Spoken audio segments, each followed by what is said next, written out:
بسم اللہ الرحمن الرحیم. آپ 500 ورڈ کی ایک بلاگ پوسٹ لکھنا چاہتے ہیں اور کوئی اس میں اسپیسیفک آؤٹ لائن آپ نے تیار نہیں کی، لیکن بلاگ پوسٹ آپ نے پھر بھی لکھنی ہے. تو 500 آپ لکھیں بلاگ پوسٹ ہو 500 ورڈ آن یہ ٹاپک.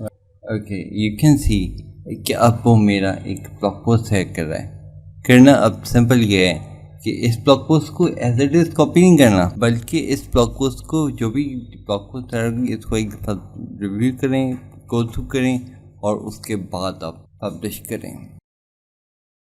رائٹ، ایک دفعہ یہ کام ہو رہا ہے اور میرے پاس 500 ورڈ کا ایک بلاگ پوسٹ لکھنا ہے میں نے، اور بہت ایزی کر گیا. میرا ریسرچ کا کام یا جو بھی کام ہے وہ کافی حد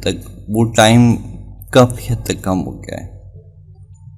تو اگر میں اس کو اور زیادہ پھیلانا چاہتا ہوں، اگر میں اور زیادہ لکھنا چاہتا ہوں تو صاف کہوں گا. For example McDonald's, right 250 word post on. Okay, for example میں نے میکڈونلڈس کو تھوڑا سا اور ایکسپینڈ کرنا ہے. میں نے لکھا رائٹ 250 ورڈ پوسٹ آن میکڈونلڈس، تھوڑی ایکسپینڈ کر لیں میکڈونلڈس.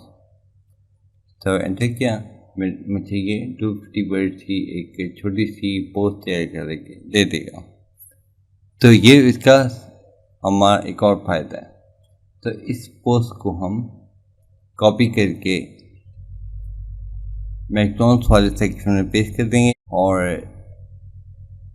اس طرح آپ تمام 10 کے 10 لوگوں کا لکھ سکتے ہیں آرام سے.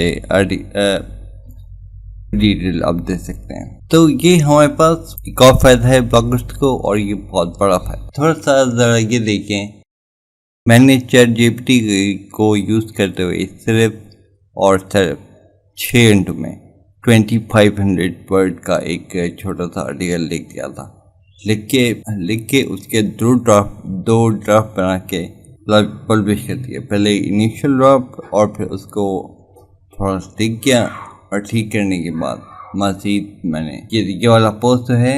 یہ 2500 ورڈ کا پوسٹ زیادہ ٹائم مجھے کہاں لگا. مجھے اس کو آپ دیکھ رہے ہیں یہ ٹیبل جو بنا ہوا ہے، اس میں مجھے زیادہ ٹائم لگا تھا.